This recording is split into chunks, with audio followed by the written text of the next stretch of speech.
Hey everybody, Beardo here. You're watching Minutia Minute, and I just wanted to quick talk a little bit about this week's Death of the Family book.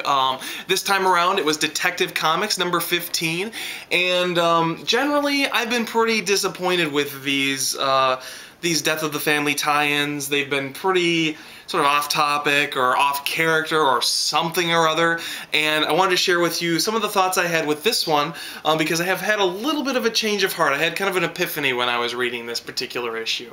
Now, other than the cover, which is literally identical to Batman 13 it would be, this wasn't too bad of a book. Now, if you've been reading Detective Comics since 13, since John Layman came on, you know that he's sort of making a run with the Penguin and trying to sort of bring that character into new territory and kind of freshen him up a little bit.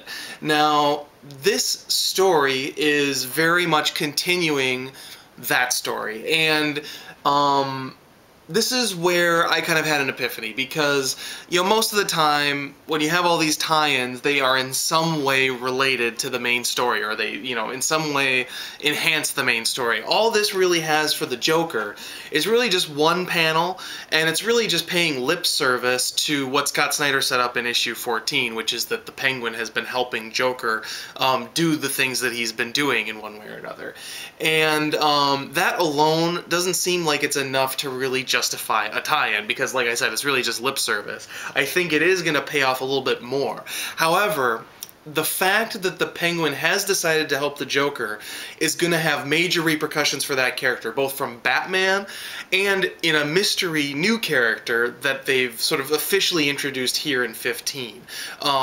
Basically, Penguin lets his guard down because he's dealing with the Joker, and someone else is coming in to make a power play. That's what's going on in so many words. And so it's not so much that it's about Death of the Family in as much as the events of Death of the Family are directly affecting the storyline that John Layman has going on. And it kind of occurred to me that I think with these tie-ins, more so than, again, being part of the main story, what DC's trying to do with, you know, putting a big Death of the Family banner across the top, or in this case across the side, is really just to say this is a book that's taking place during the events of Death of the Family. So it's not necessarily intended to be, you know, part of that story, even though that's clearly what they're advertising, but it's much more like, you know, akin to when they first started the New 52 and sort of the whole universe building thing that they're going for, you know.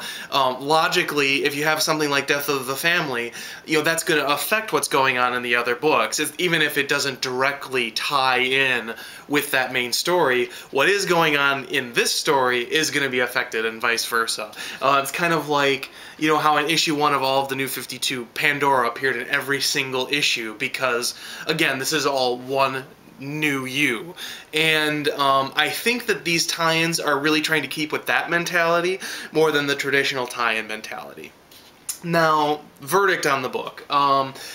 Detective Comics is a book I've been kind of lukewarm on since John Layman came on. He's really going for, you know, putting the detective back in Detective Comics. But the problem with it is, you know, Batman runs around, does his stuff, and then he has sort of a thought, and he's like, aha, I know what's going on, and then he just pontificates to the reader what's going on. And it's not very compelling storytelling. I get what he's going for. It doesn't do a whole lot for me. At least it's something different. So all in all, it's kind of a 3-star level book, in my opinion. Jason Fabok's artwork is really the main reason I've been enjoying it, because I do like his Batman.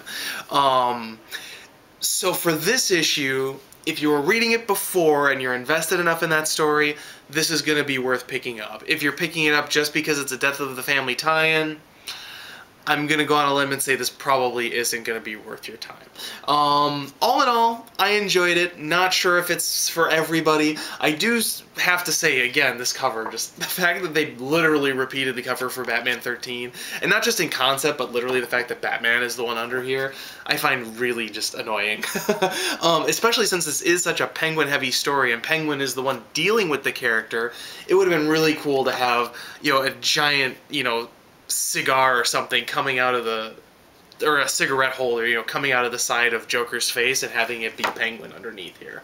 I don't know why they didn't do that. Big missed opportunity. Anyway, other than that, though, this book was relatively enjoyable, and I am going to go back and reread some of these other tie-ins and try and sort of look at it from the new perspective I've kind of found after reading this, and we'll see. Maybe I'll have a little bit of a change of heart. Anyway, this is Beardo signing off. Hope you enjoyed this review, and I will be back next week with more Death of the Family coverage. Talk to y'all soon. Bye-bye.